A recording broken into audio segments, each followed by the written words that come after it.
Halo semuanya, selamat datang kembali di seri pembelajaran kita. Hari ini kita memasuki sebuah topik yang sangat krusial dalam dinamika dunia bisnis modern, yaitu komunikasi pemasaran, komunikasi korporat, dan manajemen reputasi media digital. Secara spesifik, pada pertemuan ketujuh ini, kita akan memfokuskan pembahasan pada satu isu yang seringkali menjadi momok sekaligus ujian bagi setiap organisasi, yakni krisis komunikasi dan bagaimana penanganannya di ranah media digital. Di era informasi yang mengalir dalam hitungan detik seperti sekarang, sebuah isu kecil bisa dengan cepat berubah menjadi krisis besar jika tidak dikelola dengan tepat di media sosial atau platform digital lainnya. Reputasi yang dibangun selama bertahun-tahun bisa saja terancam hanya karena satu kesalahan dalam merespons netizen atau ketidaksiapan sistem dalam menghadapi berita negatif. Itulah mengapa pemahaman mengenai strategi mitigasi dan penanganan krisis di media digital menjadi kompetensi wajib bagi para calon praktisi komunikasi dan pemasar masa depan seperti Anda sekalian. Mari kita bedah lebih dalam bagaimana cara menjaga kepercayaan publik tetap terjaga meski di tengah badai krisis yang melanda. Sebelum kita melangkah lebih jauh, kita perlu menyamakan persepsi terlebih dahulu mengenai apa itu krisis komunikasi. Secara sederhana, krisis komunikasi adalah sebuah peristiwa atau ancaman yang mendadak, yang dapat merusak citra serta reputasi sebuah organisasi di mata publik. Fokus utama kita hari ini adalah krisis yang terjadi di lanskap media digital, seperti Instagram, Twitter, atau TikTok. Kita semua tahu betapa cepatnya informasi beredar di sana. Bayangkan, hanya dari satu unggahan keluhan pelanggan yang kemudian menjadi viral, nama baik perusahaan yang sudah dibangun puluhan tahun bisa goyah dalam semalam jika tidak ditangani dengan strategi yang benar. Materi kali ini dirancang khusus untuk membantu kalian membedah 4 poin fundamental dalam manajemen krisis. Pertama, kita akan mendalami definisi dan karakteristik krisis komunikasi agar kalian bisa melakukan identifikasi dini. Kedua, kita akan mengeksplorasi langkah-langkah strategis yang harus diambil perusahaan saat menghadapi badai kritik di media sosial. Ketiga, kita akan membahas mengapa nilai kejujuran dan keterbukaan menjadi kunci utama untuk memulihkan kepercayaan publik. Dan yang terakhir, kita akan mempelajari teknik komunikasi atau cara bicara yang paling efektif untuk meredam situasi panas saat krisis sedang memuncak. Dengan memahami keempat poin ini, kalian akan memiliki pondasi yang kuat untuk menjadi praktisi komunikasi yang tangguh di era digital. Agar pemahaman kita tidak hanya berhenti di level teori, dalam sesi ini kita juga akan membedah beberapa studi kasus nyata yang pernah terjadi di industri. Mengamati kasus nyata sangatlah penting karena dari sanalah kita bisa melihat bagaimana teori manajemen krisis diaplikasikan dalam situasi yang penuh tekanan.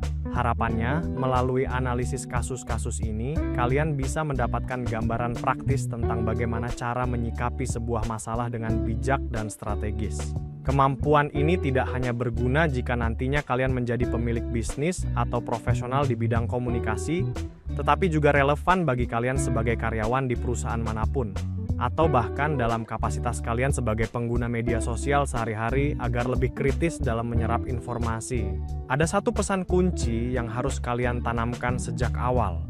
Ingatlah bahwa dalam situasi krisis, komunikasi yang salah atau tidak tepat sasaran justru akan menjadi bahan bakar yang membuat masalah jadi makin besar dan tak terkendali. Sebaliknya, komunikasi yang dikelola dengan baik, jujur, dan terukur memiliki kekuatan luar biasa untuk memperbaiki keadaan, bahkan bisa mengembalikan reputasi yang sempat terpuruk.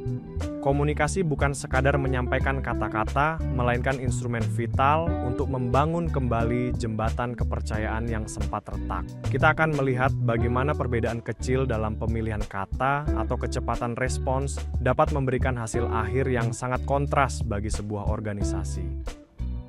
Mari kita bedah satu contoh nyata yang terjadi pada tahun 2019 yang menimpa salah satu maskapai besar, Lion Air. Krisis ini bermula dari sebuah cuitan seorang penumpang di Twitter yang mengeluhkan buruknya pelayanan saat terjadi penundaan penerbangan.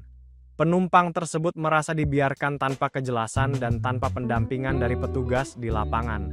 Karena keresahan ini dirasakan oleh banyak orang, cuitan tersebut mendadak viral, mendapatkan ribuan respon, dan memicu gelombang kritik dari netizen lain yang mulai membagikan pengalaman buruk serupa. Sayangnya, dalam menghadapi situasi yang memanas tersebut, Lion Air justru tidak memberikan tanggapan cepat. Mereka sempat terdiam selama beberapa jam, sebuah jeda waktu yang sangat krusial di dunia digital yang berujung pada meningkatnya kemarahan publik.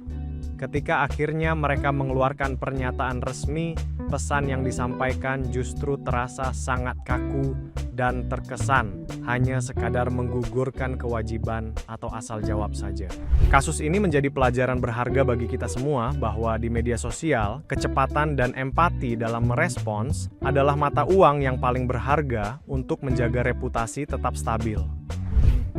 Dari kasus Lion Air tersebut, kita bisa melihat dampak nyata yang sangat masif.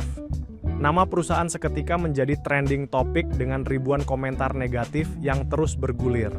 Hal ini memicu efek bola salju, di mana semakin banyak orang berani menceritakan pengalaman serupa yang pada akhirnya menurunkan tingkat kepercayaan dan reputasi perusahaan di mata publik digital secara drastis. Ada 3 pelajaran penting yang bisa kita ambil sebagai calon praktisi komunikasi. Pertama, perusahaan wajib merespons dengan cepat dan sopan, meskipun saat itu data lengkap belum tersedia.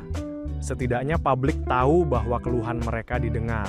Kedua, komunikasi awal sangatlah krusial untuk meredam luapan emosi pelanggan sebelum menjadi liar.